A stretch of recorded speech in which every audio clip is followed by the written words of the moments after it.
Hi friends, I Mahesh, educator and Unacademy యాప్ని ఫ్రీగా download చేసుకోండి. డిస్ప్లే మీద కనబడుతున్న ఈ లింక్ని కింద డిస్క్రిప్షన్ బాక్స్లో ఇవ్వడం జరిగింది. ఆ లింక్ని మీరు క్లిక్ చేయడం ద్వారా మమ్మల్ని ఫాలో చేయవచ్చు. అండ్ మేము అర్థమెటిక్స్ అండ్ రీజనింగ్ నుంచి ప్రతి టాపిక్ పైన షార్ట్కట్స్తో కూడిన ట్రిక్స్ని అప్లోడ్ చేయడం జరుగుతుంది. ఛానల్ యొక్క అప్డేట్స్ని పొందాలనుకుంటే సబ్స్క్రైబ్ బటన్ పైన క్లిక్ చేయండి, పక్కనున్న బెల్ ఐకాన్ పైన క్లిక్ చేయండి. ఫస్ట్ క్వశ్చన్, అరుణ్ మరియు దీపక్ల వయసు నిష్పత్తి 4:3.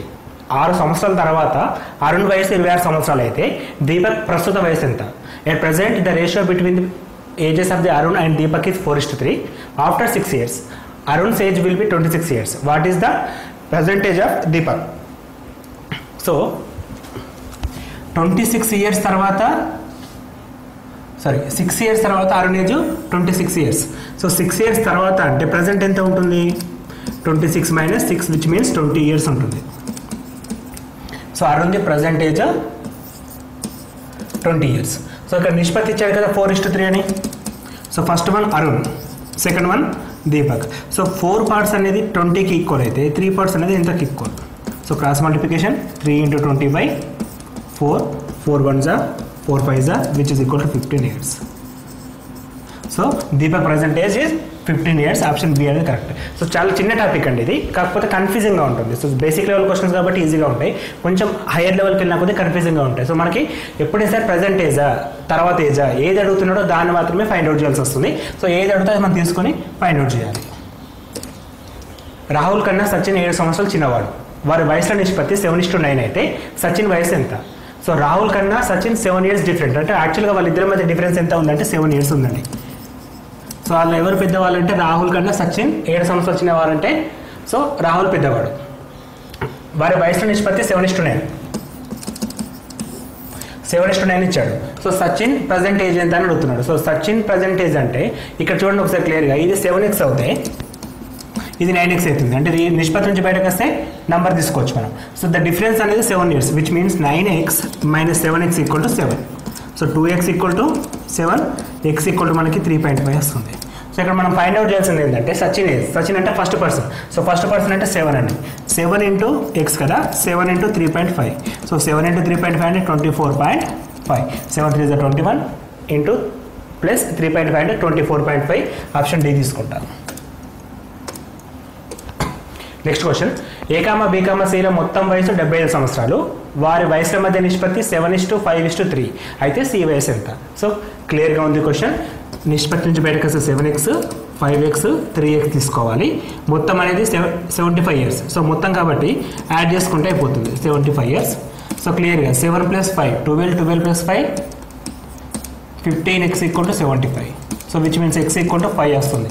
సో ఇప్పుడు ఎవరిని అడిగితే వాళ్ళదండి. 7x అంటే యాక్చువల్గా ఫస్ట్ పర్సన్ అడిగితే 7 into x కాబట్టి 7 into 5 35 తీసుకుంటాం.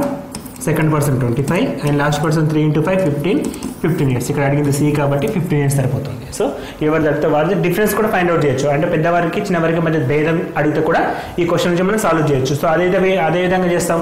7 - 3 4x 4 into 5 విచ్ మీన్స్ 20 అని చెప్పి చేయడం జరుగుతుంది. నెక్స్ట్ క్వశ్చన్, A, Bల వయసులో 24 A, Bల వయసులు 24 సంవత్సరాలు. ఏ వయసు బి వయసుకి 3 రెట్లు అయినా 6 సంవత్సరాల తర్వాత ఏ వయసు ఎంత? సో ఇక్కడ మనకి A, Bల వయసులో మొత్తం ఇచ్చిండు. A + B = 24 years ఇచ్చాడు. ఏ వయసు బి వయసుకి 3 రెట్లు. సపోజ్ A, B ఇక్కడ బి వయసు అంటే బి వయసు ఎక్స్ అనుకుంటే ఏ వయసు 3x అవుతుంది. దాని మీనింగ్ ఏంటంటే ఏ వయసు బికి 3 రెట్లు అంటే బి కంటే 3 times ఉంటుంది. విచ్ మీన్స్ బి అనేది ఎక్స్ అయితే ఏ అనేది 3x అవుతుంది. సో 3x + x = 24 అని ఇచ్చాడు. సో క్లియర్గా 4x = 24, అప్పుడు x = 6 వస్తుంది. సో మనకు కావాల్సింది ఫస్ట్ బి వాల్యూ కాబట్టి 3 into 6 18. కాకపోతే బి ఏ ప్రస్తుత వయసు అడగలేదు, 6 సంవత్సరాల తర్వాత వయసు అడిగాడు. ప్రస్తుతం ఏమో 18, 6 సంవత్సరాల తర్వాత 24 వస్తుంది. సో ఆన్సర్ అనేది 24 years అవుతుంది. సో అంటే 6 years తర్వాత ఆయన ఏజ్ ఎంత ఉంటుంది అంటే 24 years ఉంటుంది. నెక్స్ట్ క్వశ్చన్, 5 సంవత్సరాల క్రితం A, Bల వయసులో మొత్తం 30 సంవత్సరాలు. ప్రస్తుతం వారి వయసు నిష్పత్తి 5:3 అయినా ఏ వయసు ఎంత? 5 సంవత్సరాల క్రితం వయసు ఇచ్చాడు ఇక్కడ. సో A, Bల ఏజ్ 30 సంవత్సరాలు. ఇప్పుడు ఇది 5 years బ్యాక్. మరి ఇప్పుడు ఎంత ఉంటుంది? 30 + 5 35 కాదండి. ఎందుకంటే ఏ 5 years ఇంక్రీజ్ అవుతుంది, యాజ్ వెల్ యాజ్ బి కూడా 5 years ఇంక్రీజ్ అవుతుంది. అంటే 5 పెరగడం అంటే ఇద్దరు కలిపి పెరుగుతారు. సో ఇప్పుడు ఇద్దరు కలిపినప్పుడు మనం 5 + 5 10 తీసుకోవద్దు తప్ప 5 మాత్రం తీసుకోవద్దు. ఇక్కడ మనం 5 సంవత్సరాల తర్వాత అంటే క్రితం విషయం చెప్పాడు. ప్రస్తుతం ఎంత ఉంటుందంటే 30 + 5 × 2 అండి. ఇక్కడ 2 persons ఉన్నారు కాబట్టి 5 × 2, 3 persons ఉంటే 5 × 3, 4 persons ఉంటే 5 × 4. సో 30 + 5 × 2 10, 30 + 10 40 వస్తుందండి. సో ప్రజెంట్ వాళ్ళ ఏజ్ మొత్తం ఎంత? 40 years. సో వాళ్ళ వయసులో నిష్పత్తి ఇచ్చాడు కదా, 5:3 అని ఇచ్చాడు. సో మనకి 5x 3x. So 5x + 3x = 40, 8x = 40, x = 5 వస్తుంది. సో అడుగుతున్న క్వశ్చన్ ఏంటి? ఏ వయసు? ఏ అంటే first one. So 5 × 5 which means 25 years. So second person 15 years. మొత్తం కలిపితే మళ్ళీ 40 సంవత్సరాలు రావడం జరుగుతుంది. అలాగే సో ఈ విధంగా చేయాలి క్వశ్చన్స్. నెక్స్ట్ క్వశ్చన్, A, Bల వయసులో మొత్తం 60 సంవత్సరాలు. 6 సంవత్సరాల క్రితం వారి వయసులో నిష్పత్తి 7:5 అయినా ప్రస్తుతం ఏ వయసు ఎంత? A, Bల మొత్తం వయసు ఇచ్చాడు, present age. So A + B = 60. 6 సంవత్సరాల క్రితం వారి వయసు నిష్పత్తి చెప్పాడు ఇక్కడ. సో 6 సంవత్సరాల క్రితం అంటే సేమ్ ఇంతకుముందు లాగానే ఒక్కరు తీసేయద్దు, ఇద్దరు కాబట్టి 6 - 6.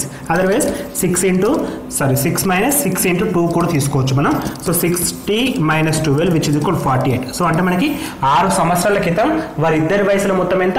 48 సంవత్సరాలు. సో ఇక్కడ నిష్పత్తి ఎంత ఇచ్చాడు? 7:5 which means 7x + 5x which is equal to 48. 12x = 48, x = 48/12 అంటే 4 వస్తుంది. సో అడుగుతున్న క్వశ్చన్ అంటే ప్రస్తుతం ఏ వయసు? సో 6 సంవత్సరాల క్రితం ఏ వయసు ఎంత? 7x అనమాట. 7x అంటే 7 × 4 28 వస్తుంది. ఇప్పుడు ప్రస్తుతం అంటే ఎన్ని సంవత్సరాల క్రితం ముచ్చట? ఇదంతా 6 సంవత్సరాల క్రితం ముచ్చట. ఇప్పుడు కొత్తగా వచ్చేసరికి +6 యాడ్ చేస్తే 34 years అవుతుంది. సో ప్రజెంట్ అయిన ఏజ్ ఎంత? 34 years అనమాట. సో ఇక్కడ మనకి క్వశ్చన్స్ని క్లారిటీగా ఏ విధంగా అడిగితే ఆ విధంగా చేయాలి, సరిపోతుంది. సో ప్రస్తుతమా, సంవత్సరం క్రితమా, ఎప్పుడు అడిగాడు, ఎప్పటిది అడుగుతున్నాడు. సో ఇచ్చింది ఏంటంటే 6 years బ్యాక్ మ్యాటర్ ఇచ్చాడు, ప్రజెంట్ ఏజ్ అడుగుతున్నాడు కాబట్టి +6 చేస్తే సరిపోతుంది. నెక్స్ట్ క్వశ్చన్, తల్లి కూతురి వయసులో మొత్తం 60 సంవత్సరాలు అయినా 5 సంవత్సరాల క్రితం తల్లి వయసు కూతురి వయసుకి 4 రెట్లు అయినా ప్రస్తుతం కూతురి వయసు ఎంత? సో క్వశ్చన్ చూడగానే కొంచెం అర్థమైపోతుంది మనకి. తల్లి + కూతురు వయసు 60 సంవత్సరాలు అంటే ప్రజెంట్ ఏజ్ ఎంత ఉంది? 60 ఉంది. 5 సంవత్సరాల క్రితం, 5 సంవత్సరాల క్రితం అంటే ఇంతకుముందు చేస్తాం కదా, 5 × 2 అంటే 10 తీసేస్తే 50 వస్తుంది. అంటే 5 సంవత్సరాల క్రితం వాళ్ళ వయసులో మొత్తం ఎంత? 50. కూతురి వయసు తల్లి వయసుకి 4 రెట్లు, తల్లి వయసు కూతురు వయసుకి 4 రెట్లు. సో సపోజ్ కూతురు x అయితే తల్లి ఏమవుతుంది? మళ్ళీ 4x అవుతుంది. So x + 4x = 50, 5x = 50, x = 10. So కూతురి వయసు x కాబట్టి 10 సంవత్సరాలు వస్తుంది. అయినా ప్రస్తుతం కూతురి వయసు, సో 5 సంవత్సరాల క్రితం కూతురి వయసు 10, ప్రస్తుతం అంటే 5 సంవత్సరాలు యాడ్ చేస్తే మొత్తం 15 సంవత్సరాలు రావడం జరుగుతుంది. సో ప్రస్తుతం కూతురి వయసు ఎంత? 15 సంవత్సరాలు. అంటే క్వశ్చన్స్ని మనం జాగ్రత్తగా చదవడం ఇంపార్టెంట్. సో క్వశ్చన్ చదివిన తర్వాత అర్థం చేసుకొని ఏ విధంగా అడిగితే ఆ విధంగా ఫైండ్ అవుట్ చేయడం ఈజీ. ఇంకా చాలా ఈజీ అండి ఈ టాపిక్, యాక్చువల్గా చాలా ఈజీ టాపిక్. A, Bల వయసులో నిష్పత్తి 5:3, 5:3. 4 సంవత్సరాల తర్వాత వారి వయసులో నిష్పత్తి 11:7 అయినా ఏ వయసు ఎంత? సో యాక్చువల్గా ఇక్కడ నుంచి మనం బయటకు వచ్చేసరికి 5x 3x అవుతుంది. నిష్పత్తి కాబట్టి 5x/3x అని తీసుకుంటాం. 4 సంవత్సరాల తర్వాత అంటే 5x + 4 as well as 7x + 4, 3x + 4 which is equal to 11/7. So ఇది ఈక్వేషన్ రాయడం అండి. సో ఈ విధంగా రాసిన తర్వాత x వాల్యూ ఫైండ్ అవుట్ చేస్తే మనకి ఏది అడుగుతుంది వచ్చేస్తుంది. సో ఇక్కడ మనకి 5x + 4 4 సంవత్సరాల తర్వాత, 3x + 4, సో b గురించి కూడా 4 సంవత్సరాల తర్వాత, నిష్పత్తి ఎంత? 11/7. సో క్రాస్ మల్టిప్లికేషన్ చేస్తే 7 × 5 35, x + 28 ఈక్వల్ టు 3 × 11 33x - 44. 33 - 35 అంటే మనకి 2x వస్తుంది. ఈ -44 - 28 +44 కదా, +44 - 28 అంటే మనకి ఇవి 2 అవి 14, మొత్తం 16 వస్తుంది. x = 8 వచ్చేస్తుంది. x = 8 సంవత్సరాలు వచ్చేసింది. సో x అనేది 8 వచ్చిన తర్వాత ఇప్పుడు మనకు అడుగుతున్న క్వశ్చన్ ఏంటి? ఏ వయసు ఎంత? సో ఏ వయసు అంటే మనకి ఫస్ట్ వన్ కదండి. సో ఫస్ట్ వన్ అంటే 5x × అంటే 5 × 8 విచ్ మీన్స్ 40 years. సో ఇక్కడ ఏది అడుగుతా చేయొచ్చు మనం. సో 4 సంవత్సరాల తర్వాత ఏ వయసు ఎంత? 44 అవుతుంది. ఎందుకంటే 8 × 11 తీసుకుంటాం. సో అప్పుడు మనకి అంటే ఏ విధంగా అడిగితే ఆ విధంగా చేస్తాం. అక్కడ ఎక్స్ కాదండి, ఇది ఎక్స్ బేసిక్ ఇక్కడ తీసుకున్నాం కాబట్టి, ఇక్కడ మనం 5x తీసుకుంటున్నాం కాబట్టి దీన్ని మాత్రం కన్సిడర్ చేస్తాం. 5x + 4/3 x + 4 = 11/7 క్రాస్ మల్టిప్లికేషన్ చేస్తే 35 + 28 33 + 44 అండ్ 33 అంటే ఇట్ వస్తే 2x అవుతుంది, ఇది మైనస్ ప్లస్ ఇట్ వెళ్తే మైనస్ అవుతుంది, 44 - 28 అంటే 16 వస్తుంది, 2x = 16 x = 8. ఆ x వాల్యూని ఇక్కడ మనం సబ్స్టిట్యూట్ చేస్తే 5x అంటే కాబట్టి ఏ వయసు కాబట్టి 5x, b వయసు అంటే 3x. సో రెండింటిని మనం ఏ విధంగా కావాలంటే ఆ విధంగా యూజ్ చేసుకోవచ్చు. నెక్స్ట్ క్వశ్చన్, ప్రస్తుతం తండ్రి కొడుకుల వయసు 3 రెట్లు, తండ్రి వయసు కొడుకు వయసుకి 3 రెట్లు, 5 సంవత్సరాల తర్వాత 4 రెట్లు అయినా తండ్రి వయసు ఎంత? ఓకే, ప్రస్తుతం తండ్రి వయసు కొడుకు వయసుకు నిష్పత్తి ఇచ్చాడు. సో తండ్రి కొడుకు, ఇది x అయితే ఇది 3 టైమ్స్ ఉంటుంది కాబట్టి 3x. ఓకే, 5 సంవత్సరాల తర్వాత 4 రెట్లు అవుతుంది అంటే 4:1 వస్తుంది. సో లైక్ x అయితే 4x 4:1 వస్తుంది. సో ఇప్పుడు మనం 3x + 5 5 సంవత్సరాల తర్వాత x + 5 which is equal to 4/1. Cross multiplication again same problem ఇంత ముందుకు, అక్కడ రేషియో డైరెక్ట్ చెప్పాడు, ఇక్కడ చెప్పట్లేదు. నిష్పత్తి అంటే రేట్ల ప్రకారం ఇచ్చాడు, దాన్ని మనం నిష్పత్తులకు మారిస్తే 3:1 కాస్త 4:1 అయింది. 3:1 అంటే 3x + 5/x + 5 = 4/1. So cross multiplication 3x + 5 and 4x + 20, అప్పుడు మనకి x =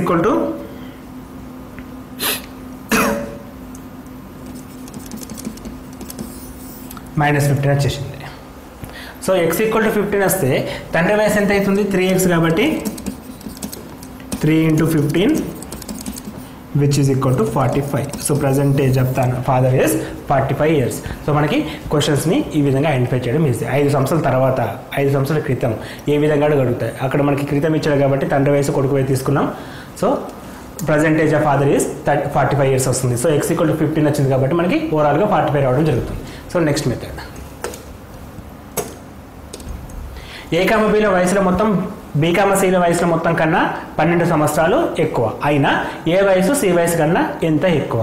A, Bల మొత్తం వయసు అంటే A + B అండి, B, Cల మొత్తం వయసు అంటే B + C. దీనికంటే 12 ఎక్కువ అంటే ఇట్లా యాడ్ అవుతుందండి, అంటే A + B = B + C + 12 అంటే A + B అనేది B + C కంటే 12 ఎక్కువ ఉందని దాని మీనింగ్. సో ఇప్పుడు మనకి అడుగుతుంది ఏ వయసు C కన్నా ఎంత ఎక్కువ అంటే A - C = వాట్ అని అడుగుతున్నాడు. సో అంటే ఏ వయసు C కంటే ఎంత డిఫరెన్స్ ఎక్కువ ఉందని అడుగుతున్నాడు.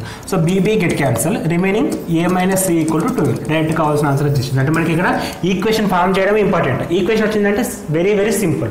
సో ఇక్కడ మనకు అడుగుతున్న క్వశ్చన్ A + B ఇచ్చాడు అండ్ B + C + 12 ఇచ్చాడు. సో ఫైనల్గా A - C = వాట్ అని అడుగుతున్నాడు. సో A - C = 12 వస్తుంది.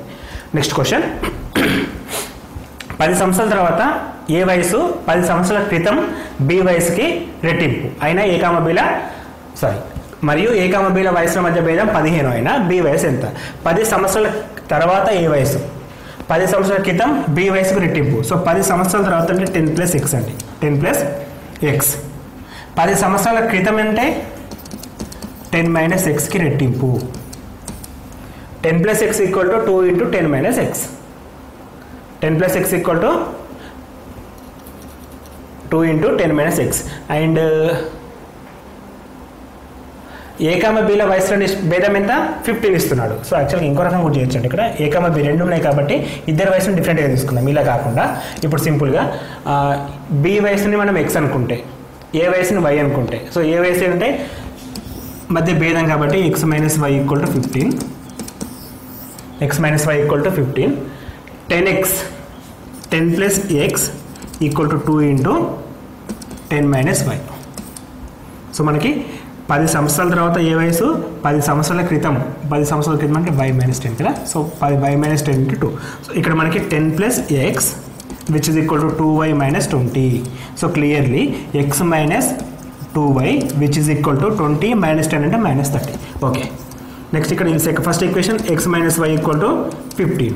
సో మనకు అడుగుతున్నది B వయసు అంటే y = what? So minus get cancel, -2y + y = -45. Simply y = 45. So ఇక్కడ ఈక్వేషన్ రాయడం ఇంపార్టెంట్. ఇక్కడ రెండు ఈక్వేషన్స్ వచ్చినాయి. ఫస్ట్ ఏంటంటే ఏ వయసు B వయసు వాటి మధ్య భేదం x - y = ఎంత ఇచ్చాడు? 15 అని ఇచ్చాడు. నెక్స్ట్ ఏం ఇచ్చాడు? 10 సంవత్సరాల తర్వాత ఏ వయసు అంటే 10 + x. 10 సంవత్సరాల క్రితం B వయసు 10 - y, y - 10. 2 రెట్లు ఉంటుంది కాబట్టి ఇంటూ 2 తీసుకుంటాం. సో దీని నుండి మనకి 10 + x = 2y - 20. Simply x - 2y = -30 and first equation x - y = 15. ఆ రెండింటిని సింప్లిఫై చేస్తే y వాల్యూ వస్తుంది. మనకు అడుగుతుంది b వైస్ కాబట్టి bని మనం y అనుకున్నాం కాబట్టి y = 45 years రావడం జరిగింది. నెక్స్ట్ క్వశ్చన్, ఒక్కొక్కరికి 3 సంవత్సరాల తేడాతో పుట్టిన 5 పిల్లల మొత్తం వయసు 50 సంవత్సరాలు అయినా వారిలో చిన్నవాడి వయసు ఎంత? సో 5 పిల్లలు ఉన్నారు, వాళ్ళ మొత్తం వయసు 50 సంవత్సరాలు. 5 పిల్లలు వాళ్ళ మొత్తం వయసు 50 సంవత్సరాలు అండ్ వారి మధ్యలో తేడా ఏంటంటే ఒక్కొక్కరికి మధ్యలో 3 సంవత్సరాల డిఫరెన్స్ ఉంటుంది. అంటే ఫస్ట్ పర్సన్ లైక్ 2017లో పుడితే ఇంకొక పర్సన్ వచ్చేసి 2020లో పుట్టారు. అంటే ఇయర్ గ్యాప్ అనేది 3 years ఉంది ఈచ్ వన్. సో ఒక్కొక్కరి మధ్యలో 3 years ఈచ్ గ్యాప్ ఉంది. సో మనం ఒక నంబర్ ఇంకొక నంబర్ 5 వయసులు తీసుకుంటున్నాం. సో ఎంత గ్యాప్ ఉంటుందంటే +3 ఇలా ఉంటుందండి. సో ఇప్పుడు మనకి యావరేజ్ ఇవ్వలేదు, అంటే మీరు మొత్తం ఇచ్చాడు కదా. ఇంతకుముందు మనం యావరేజ్ టాపిక్ చూసాం, అందులో క్లియర్గా ఉంటుంది. ఇక్కడ 50 years total 50 years. So average ఎంత అవుతుంది? మొత్తం పిల్లలు ఎంతమంది? 5 కాబట్టి యావరేజ్ = 50/5 = 10. సో ఇక్కడ డిఫరెన్స్ సేమ్ ఉంది, గమనించండి ఒకసారి. ఒక్కొక్కరికి 3 సంవత్సరాల డిఫరెన్స్ ఉంది. అంటే ఇంక్రిమెంట్ కానీ డిక్రిమెంట్ కానీ సేమ్ ఉన్నప్పుడు మనం ఒక జనరల్ మెథడ్ ఫాలో అవుతున్నాం. ఏ మెథడ్ అంటే ఇక్కడ ఇచ్చిన నెంబర్ 5 అంటే బేస్ సంఖ్య కాబట్టి డైరెక్ట్గా మిడిల్ వన్ మనకి యావరేజ్ అయిపోద్ది. అంటే మిడిల్ పర్సన్ ఎప్పుడు అంటే 10 అని చెప్పి మీనింగ్ అనమాట. 10 years middle one. So 3 years difference ఉంటుంది కాబట్టి ఇది 7, ఇది 4, ఇది 13, ఇది 13 + 3 16 వస్తుంది. 13 + 3 16 అంటే ఫస్ట్ పర్సన్కి 4 years, సెకండ్ పర్సన్కి స్మాల్ పర్సన్కి 4 years, తర్వాత పర్సన్కి 7 years, తర్వాత పర్సన్కి 10 years, 13 years 16 years. వీళ్ళు మొత్తం యాడ్ చేస్తే మళ్ళీ 50 years వస్తుంది. సో ఇక్కడ చాలా సింపుల్ మెథడ్ మనం చేస్తున్నాం. ఏంటంటే యావరేజ్ ఉన్న మెథడ్స్ని తీసుకొచ్చి ప్రాబ్లమ్స్ అండ్ ఏజెస్లో ఇంక్లూడ్ చేస్తున్నాం. సో అందుకే మనకి టాపిక్ వైజ్గా అన్నిటి మీద గ్రిప్ ఉండాలి కాబట్టి. సో ఇక్కడ మనకి ఇచ్చింది యావరేజ్, యాక్చువల్గా టోటల్ ఇచ్చాడు, యావరేజ్ ఫైండ్ అవుట్ చేస్తాడు. యావరేజ్ ఎంత వచ్చింది? 10 వచ్చింది. అక్కడ 5 సంఖ్యలు కాబట్టి మిడిల్ వన్ తీసుకోవచ్చు. మిడిల్ వన్ ఏంటి? సో థర్డ్ పర్సన్ = 10 years అయితే పైన 2 persons ఏమవుతారు? 7,4 అవుతారు. కింద 2 persons 13,16 అవుతారు. సో ఇక్కడ అడుగుతున్న క్వశ్చన్ యంగెస్ట్ వన్ అంటే స్మాల్ చిన్నవాడు అంటే 4 years అండి. పెద్దవాడు ఎంత మనకి 17 years వస్తుంది. సో 16 years వస్తుంది. ఏ విధంగా అడుగుతా ఆ విధంగా ఫైండ్ అవుట్ చేయొచ్చు. సో క్వశ్చన్ని యావరేజ్ కూడా ఇంక్లూడ్ అవుతుంది ఇక్కడ. నెక్స్ట్ క్వశ్చన్, బి కంటే ఏ 2 సంవత్సరాలు పెద్ద, సికి రెట్టింపు వయసు గలవాడు బి అయినా వారి వయసులో మొత్తం 27, బి వయసు ఎంత? సో మనకి ఇక్కడ ఏబిసి ముగ్గురు ఉన్నారండి, ఏబిసి. సో ఇక్కడ మనకి సికి రెట్టింపు వయసు బి కలవాడు. అంటే సిని ఎవరితో లింక్ పెట్టలేదు, ఏనేమో బితో లింక్ పెట్టిండు, బినేమో సితో లింక్ పెట్టిండు. కానీ సి మాత్రం కాన్స్టాంట్ ఉంటుంది కాబట్టి సిని మనం ఎక్స్ అనుకుందాం. సిని ఎక్స్ అనుకుంటే సికి రెట్టింపు వయసు గలవాడు బి. రెట్టింపు వయసు ఎంత? 2x అవుతుంది, 2x అవుతాడు. సో నెక్స్ట్ ఏమంటుందో, బి కంటే ఏ 2 సంవత్సరాలు పెద్ద, బి వయసు 2x అండి. ఇప్పుడు ఈయన ఏజ్ ఎంత? 2x + 2. సో మనకి ఇక్కడ ముగ్గురు ఏజ్లో ఒకటే రేషియోలో వచ్చేసినాయి. ఇప్పుడు వాటి వయసును మొత్తం ఇచ్చాడు కాబట్టి 2x + 2 + 2x + x = 27. 2x + 2x 4x + x 5x = 27 - 2 25, x = 5 వచ్చేసింది. సో ఇప్పుడు అడుగుతున్న క్వశ్చన్ ఏంటి? ఎవరిది? బి వయసు. బి అంటే మిడిల్ వన్ అంటే 2x, 2 × 5 10 years. ఇతను 2 × 5 + 2 12 years, లాస్ట్ వన్ 5 years. మొత్తం కలిపితే మళ్ళీ మనకి 27 రావడం జరుగుతుంది. సో ఇట్లా క్వశ్చన్స్ని సింపుల్ ఈక్వేషన్స్ రాసుకోవడం ద్వారా చాలా వరకు ఈజీగా చేయొచ్చు. నెక్స్ట్ క్వశ్చన్, తండ్రి వయసు కొడుకు కంటే 24 సంవత్సరాలు ఎక్కువ. 2 సంవత్సరాలు ఎక్కువ. 2 సంవత్సరాల తర్వాత అది రెట్టింపు అవుతుంది. అయినా కొడుకు వయసు ఎంత? సో ఇక్కడ కీ పాయింట్ ఏంటంటే కొడుకు వయసు అడిగిండు. అంటే ఎవరిది అడిగిందో దాన్ని మనం ఎక్స్ అనుకోవాలి ఫస్ట్ ఆఫ్ ఆల్. సో ఎవరిది అడుగుతున్నాం? కొడుకు వయసు కాబట్టి కొడుకుది ఎక్స్. అప్పుడు తండ్రి వయసు ఏంది? కొడుకు కంటే 24 years ఎక్కువ. ఇది కొడుకు వయసు, ఇది తండ్రి వయసు. సో కొడుకు ఎక్స్ ఏజ్ ఉంటే తండ్రి ఏమవుతాడు? 24 years ఎక్కువ, అంటే x + 24 అయ్యాడు. సో 2 సంవత్సరాల తర్వాత 2 years తర్వాత ఏమవుతుంది? +2. ఇక్కడ +2 ఏమవుతుంది? రెట్టింపు అయిందంట. రెట్టింపు అంటే 2 times. So x + 24 + 2 = 2 × x + 2. Equation form అయితే ఆన్సర్ వచ్చినట్టే. సో క్లియర్గా మరొకసారి చూద్దాం. ఫస్ట్ మనం ఏం చేస్తున్నామంటే కొడుకుని x అనుకుంటున్నా. అప్పుడు తండ్రి x + 24 అయ్యాడు. 2 years తర్వాత అంటే +2 ఏమైందంటే సీను 2 times అయిపోయాడు. కొడుకు వయసుకు రెట్టింపు అయిపోయింది. సో ఇప్పుడు మనం ఈ ఈక్వేషన్ సాల్వ్ చేద్దాం. x + 26, x + 24 + 2 అంటే 26 = 2x + 4. క్లియర్లీ 2x - x అంటే x ఉంది. సో 26 - 4 అంటే 22 వస్తుంది. ఇక్కడ x అంటే ఏంటి? కొడుకు ఏజ్ x కాబట్టి మనకు అడిగిన క్వశ్చన్ కూడా కొడుకు వయసు ఎంత అంటే 22 years, ఆప్షన్ నెంబర్ 4 తీసుకుంటాం. సో ఆప్షన్ నెంబర్ 4 22 years వస్తుంది. సో ఈ విధంగా మనకి ఎటువంటి క్వశ్చన్స్ అయినా సరే, అంటే మనకి ఇక్కడ మనం చూస్తున్నాం ప్రాబ్లమ్స్ అండ్ ఏజెస్లో ఇంతకంటే వేరే మోడల్స్ ఏముండేయండి. ఆల్మోస్ట్ అన్ని మోడల్స్ డిస్కస్ చేస్తున్నాం. కాకపోతే ఏంటంటే అక్యురసీ ఇంపార్టెంట్. ఐ మీన్ మనకి ప్రాబ్లమ్స్ ఇచ్చినప్పుడు కరెక్ట్ చేయడం ఇంపార్టెంట్. దానికి ఎక్కువ ప్రాక్టీస్ చేస్తే సరిపోతుంది. అండ్ మన విద్య ఛానల్ నుంచి ప్రతి వీడియో ఐ మీన్ ఎడ్జిటీ కావచ్చు, అఫ్కోర్స్ ఇప్పుడు ప్రజెంట్ ఎడ్జిటీ ఉంది కాబట్టి ఎడ్జిటీ గురించి చెప్తున్నామండి. మ్యాథ్స్ ఐ మీన్ సిలబస్ అనేది, దీంతో పాటు ఇంగ్లీష్ వీడియోస్ కూడా అప్లోడ్ చేస్తాం. అండ్ ఈ videos maths videos not only ఎడ్జిటీ, మీకు పోలీస్ కానిస్టేబుల్ ఎగ్జామ్ కావచ్చు, తర్వాత SSC staff selection commission exams కావచ్చు, ఎటువంటి ఎగ్జామ్స్ అయినా సరే రాయడానికి ఉపయోగపడతాయి. మనకు కావాలంటే ఒకసారి ప్రీవియస్ పేపర్స్ చెక్ చేసినట్టయితే స్టాఫ్ సెలక్షన్ కమిషన్ పేపర్ తీసుకుంటే ప్రాబ్లమ్స్ అండ్ ఏజెస్ నుంచి ఇటువంటి క్వశ్చన్స్ రావడం జరుగుతుంది. కానీ అక్కడ ఇంగ్లీష్లో ఉంటుంది క్వశ్చన్, అంతే తేడా. సో మనకి బిడ్డెట్ ఏంటంటే క్వశ్చన్ అర్థం చేసుకోవడం ఇంపార్టెంట్. మీరు క్వశ్చన్ ఇంగ్లీష్లో కూడా అర్థం చేసుకోవడం ట్రై చేశారంటే తెలుగు మీడియం ఇంగ్లీష్ మీడియం ప్రాబ్లమే ఉండదండి. సో చాలా మంది ఏంటంటే తెలుగులో కావాలంటున్నారు కాబట్టి తెలుగులో చెప్తున్నాం, ఎందుకంటే ఇది బేస్డ్ ఆన్ ఎడ్జిటీ గురించి ఎక్కువ ఉంది కాబట్టి చెప్తున్నాం. కానీ సిలబస్ మాత్రం ఒకటే అన్నిటికీ ఉపయోగపడుతుంది. సో ఈ వీడియోస్ మీకు నచ్చినట్టయితే మా ఛానల్ని సబ్స్క్రైబ్ చేయండి. అండ్ యాజ్ వెల్ యాజ్ మీ ఫ్రెండ్స్కి ఫార్వర్డ్ చేయండి. And please do subscribe. ఇంతవరకు